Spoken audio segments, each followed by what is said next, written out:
याद रखिए कि जो बाप अपनी औलाद की अच्छी तरबियत करे, जब औलाद बालिग होने के बाद जितने नेक अमल करेगी उसका सवाब इन माँ बाप को भी मिलेगा।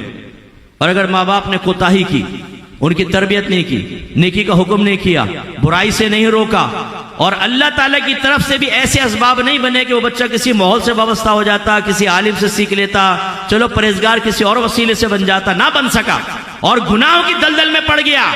जितने गुनाह छुप कर करेगा, बेतकल्लुफ दोस्तों के साथ करेगा, खलवत में जलवत में करेगा, सबका बबाल इनके बाप के ऊपर और मां के ऊपर होगा। मकासिद निकाह को फरामोश करके हमने बाज़ औक़ात ऐसे अफराद तैयार किए हैं जो हमारे मुआशरे में आके मुआशरे को डिसबैलेंस कर देते हैं। बदमाश पैदा किए हमने, चरसी पैदा किए, मवाली पैदा किए हैं, दूसरों की माँ बहनों की इज्जतों पे हाथ डालने वाले पैदा किए हैं, उन्हें बरहना करने वाले पैदा किए हैं, उनसे दोस्तियां करके गलती किस्म की चैट करने वाले पैदा किए हैं। क्यों नहीं सिखाया आपने अपने बच्चों को? क्यों उनके ज़हन को पाकीज़ा नहीं किया? क्यों उनकी तबीयतों को साफ नहीं किया? आपकी कोई जिम्मेदारी नहीं थी। बाज कहते हैं जी ये उलमा किस लिए हैं? उलमा करें ना, हमने आपको बता दिया कि सारी जिम्मेदारी उलमा की नहीं है। मैं आपके घर में तो नहीं घुस सकता। 1 से लेकर 7 साल तक बच्चा तो माँ की कस्टडी में है ना, 1 से लेकर 9 साल तक बच्चे तो घर के अंदर है। मैं घुस जाऊं घर के अंदर? आपको किसने कह दिया कि सारी हमारी जिम्मेदारी है? आपकी तो जिम्मेदारी अभी मैंने बता दी। अल्लाह ताला ने फरमाया कि अपने आप को घर वालों को जहन्नम की आग से बचाओ। मुझसे कोई खिताब है? ये घर के सरपरस्त से खिताब है, मुझसे तो नहीं है। और दूसरी बात कि जब हम अपना ये फर्ज पूरा करने लगते हैं तो आपको, हर एक को नहीं, फिर आपको तकलीफ हो जाती। अगर हम कहते हैं कि बच्चे से कि बेटा दाढ़ी बढ़ाओ, दाढ़ी रखो, जो तुम्हारे वालिद कारोबार कर रहे हैं हराम कतई है, तुम इससे बचो, तुम नमाजी बनो, गाली मत बको। तुम्हारे अगर घर में कोई मिक्स गैदरिंग का प्रोग्राम है तो बेटा उस मिक्स गैदरिंग के प्रोग्राम में आप शिरकत मत करो। घर वालों को समझाओ कि लड़के लड़कियां ही खा को वो कर रहे हैं और कजन्स वगैरह सारे आ गए, टच कर रहे हैं एक दूसरे को, हाथ पकड़ रहे हैं, और बड़े चले जाते हैं अलग। चलो बच्चों तुम लोग एंजॉय करो, वो अलग चले गए, बच्चे शुतरे बेमुहार हो गए।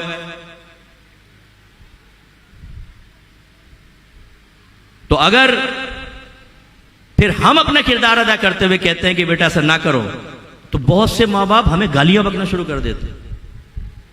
अगर हम बच्ची को कहते हैं बेटा बुर्का पहनो, निकाब करो, उलमाए मुताखिरीन ने निकाब को वाजिब करार दिया है, तगय्युर ज़माना ऐसा हो गया है कि अब निकाब वाजिब है, तो माएँ हमसे नाराज हो जाती हैं। वो बेटी को कहती हैं बेटी जरा मेकअप करके शादी में चलना, मिक्स गैदरिंग है, शायद तेरा अच्छा रिश्ता मिल जाए। शौहर अपनी बीवियों से कह रहे होते हैं, गैर तरबियत याफ्ता बेटा अपनी बीवी से कह रहा होता है कि बुर्का नहीं पहनना, तुम्हें बेपर्दा निकलना है। यार तुम्हें शर्म नहीं आती? अपनी बेटी को, अपनी बीवी को बेपर्दा ले जाकर बना संवरा कर गैर मर्दों की निगाहों के सामने तुम खुद खड़ा कर रहे हो। वो तुम्हारी बेटी और बीवी के जिस्म के किस हिस्से को देख रहे हो, तुम रोक सकते हो?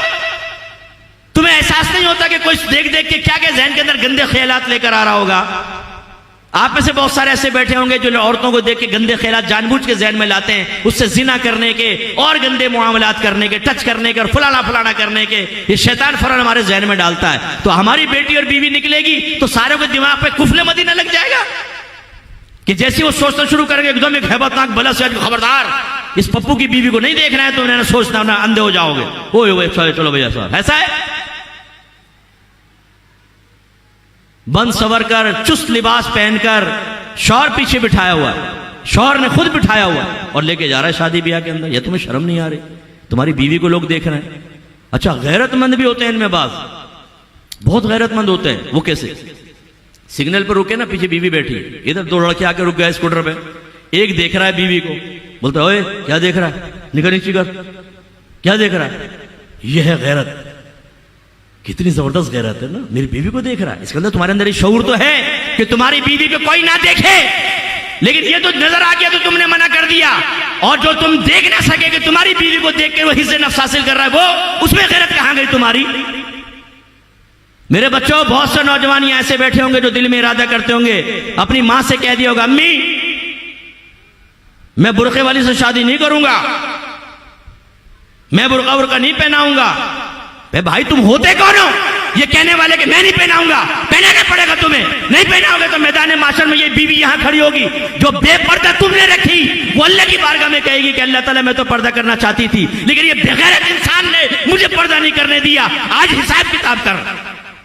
और जितने गुनाह होंगे अल्लाह ताला उसके हिसाब से इसकी नेकी निकाल के इसके नामे माल में, हिसाब पूरा नहीं होगा तो इसके गुनाह निकाल के इसके नामे माल में डाले जाएंगे। और घूमो लेके बीवियों को बेपर्दा, दिखाओ मर्दों को कि देखो मेरी बीवी को कैसे खूबसूरत है। दोस्त कह रहे होते हैं यार तेरी तो लॉटरी निकल आई, भाभी जैसी कोई नहीं है। अबे तुझे शर्म नहीं आती?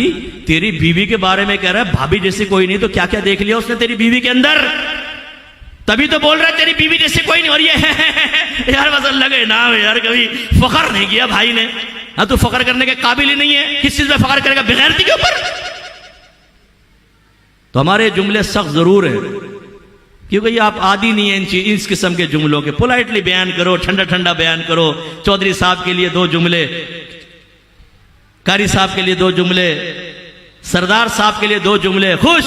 यहां से लिफाफा, यहां से पकड़ा, निकल जाओ। बस ऐसे बयान चाहिए हमें, आराम वाले बयान, पोलाइटली बयान। लेकिन हमारी अखलाकी और शरई जिम्मेदारी है, बरोज़े क़यामत मुझे खड़ा किया जाएगा आपके सामने। ये महफिल वाले मेरे सामने इस महफिल के एतबार से खड़े होंगे और हिसाब होगा कि क्या तुमने बताया था। बच्चे अपना टाइम निकाल कर आए थे, तुमने शऊर दिया था। बहनें सामने बैठी तुम्हारे इंटरनेट के ऊपर या लाइव तुम्हें देख रही थी, तुमने क्या बयान किया? किसी की इस्लाह की बात की? नहीं की। क्यों नहीं की? फिर मैं क्या जवाब दूंगा बताइए? इसलिए नरमी, गर्मी, प्यार, सख्ती, उस्लूब कुरान, उस्लूब हदीस के मुताबिक कुरान उठा के पढ़े। अल्लाह ताला कभी अजाबात बयान करता है, पिछली कौमों पे अजाब के बयान फरमाए, कुफार की मजम्मत फरमाई, और जस्तबोज़ी जन्नत के वाक़यात, आखिरत के इनामात, मोमिनीन की मदह फरमाई। ये उस्लूब है कुरान और हदीस का।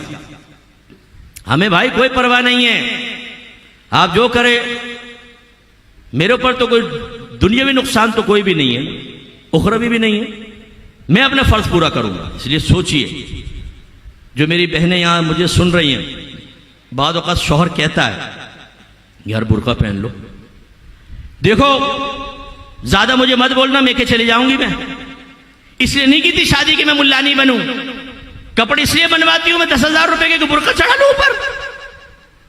अच्छा तो किस लिए कपड़े बनवाए थे? दिखाने के लिए, ताकि मेल का जरा कर कहे आज तो बड़ी जबरदस्त लग रही है भाई, महफिल में कोई तरह हाँ कभी फखर नहीं किया। वैसे मेरे शौहर कभी इतनी तारीफ नहीं करते हैं, लो इसलिए आपने ये पहना था।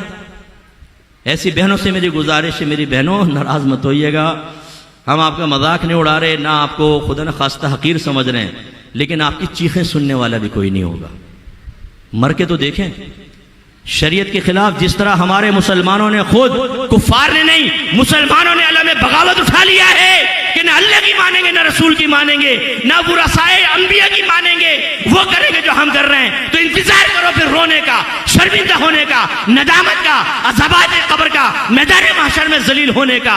और अल्लाह नाराज हुआ तो जहन्नम का दाखिला तैयार है हमारे लिए। दे दो में गाली, हमें कोई फर्क नहीं पड़ता। अंबिया अलैहिस्सलाम की शान में भी गुस्ताखी की गई, कुफार ने की है। ये तो फिर हम भी नबियों की सुन्नत के मुताबिक सब्र करेंगे इंशाअल्लाह आपके उसके ऊपर, और करते आ रहे हैं। हर एक तो हमारे साथ अच्छा सलूक नहीं करता, लेकिन आप लोग सोचें ना जरा, तो ऐसी हमारी कोई बहन बैठी है, वो जरा गौर करें, क्यों अपने शौहर को आजमाइश में डालती हैं? क्यों मैदान माशर में उसको पकड़वाती हैं? मेरे आका सल्लल्लाहु अलैहि वसल्लम ने इरशाद फरमाया कि दयूस जन्नत में नहीं जाएगा, दयूस पर जन्नत हराम है। साहबा ने पूछा रसूलल्लाह दयूस कौन होता है? सरकार ने फरमाया दयूस वो होता है जिसको इस बात की परवाह ना हो कि मेरे जाने के बाद मेरे घर में कौन दाखिल हो रहा है। यानी मर्द आ रहे हैं, उसे परवाह ना हो। उर्दू में दयूस का तर्जमा है बेगैरत। एक तो वो मेरे साथ कहते हैं क्या है, जोर से बोले, बेगैरत। आपके नबी फरमा रहे कि बेगैरत पर जन्नत हराम है। लेकिन खास बेगैरत कौन? साहबा ने पूछा, सरकार ने फरमाया जो इस बात की परवाह ना करे कि जब मैं चला जाता हूं तो मेरे घर में कौन दाखिल होता है। नाराज मत होइएगा, मैं बार बार ये जुमले इसलिए कह देता हूं कि थोड़ा सा ठंडा कर दूं आपको, वरना हो सकता है कि शैतान आपके जहन में डाले और आप कोई उल्टा सीधा करके बदगुमानियां पैदा करके खुद तबाह हो जाए। मैं नहीं तबाह होऊंगा, मैं भी जाऊंगा, खाना खाऊंगा और भी मजीद खाकर आया हूं और खाऊंगा, और ठंडा ठंडा पानी पीऊंगा, आराम से सोऊंगा, मुझे फर्क नहीं पड़ेगा, लेकिन आपका नुकसान होगा। अब हमारे यहां होता क्या है कि मर्द गया काम पर, मेल कजन आ गए, खालाजाद, फुफीजाद, तायाजाद, चचाजाद, बाद हमारी ज्वाइंट फैमिली है, उसमें देवर जेठ, ठीक है। ज्वाइंट फैमिली के मैं बहुत सारे अहकाम बयान करता हूं, अभी टाइम नहीं है कि हमारी मजबूरियां होती है कि इतने बड़े बड़े घर नहीं होते कि बच्ची कभी मतलब जैसे किचन में काम कर रही है, कपड़े धो रही है, तो बहुत ही अलहदा कोई जगह हो। बाद वक़्त ऐसा होता है जॉइंट फैमिली के अंदर आमना सामना हो जाता है, वो एक अलग चीज़ है। लेकिन जो मैं बताना चाह रहा हूँ वो ये कि मेल कज़न आ गए साहब और बैठ के अब वो बेपर्दा सामने बैठ के बातें कर रही हैं। अब कज़न आप खुद भी देखें, बाद वक़्त हम जब छोटे होते हैं ना, बड़े होते हैं, तो कज़न्स को बाजी या बच्चियाँ भाई कहती हैं, लेकिन बाद में आपस में शादी हो जाती है उनकी चचाजाद, फुफीजाद, खालाजाद, मामूजाद से, तो ये नामहरम होते हैं। शौहर को ख्याल करना चाहिए कौन आ रहा है और कौन नहीं आ रहा। एक दफ़ा सईदा आयशा सिद्दीक़ा रज़ियल्लाहु तआला अन्हा के पास एक मर्द बैठा हुआ था। रहमत कौनैन सल्लल्लाहु अलैहि वसल्लम हुजरे में दाखिल हुए, देखा तो सरकार के चेहरे अनवर का रंग मुतगय्यर हो गया। सईदा आयशा सिद्दीक़ा रज़ियल्लाहु तआला अन्हा ने अर्ज़ किया, रसूलल्लाह ये मेरे रिज़ाई चचा है, रिज़ाई चचा। सरकार ने फरमाया देख लो कि किस उम्र के अंदर, मफहूम इसका है कि किस उम्र में दूध पिया गया है।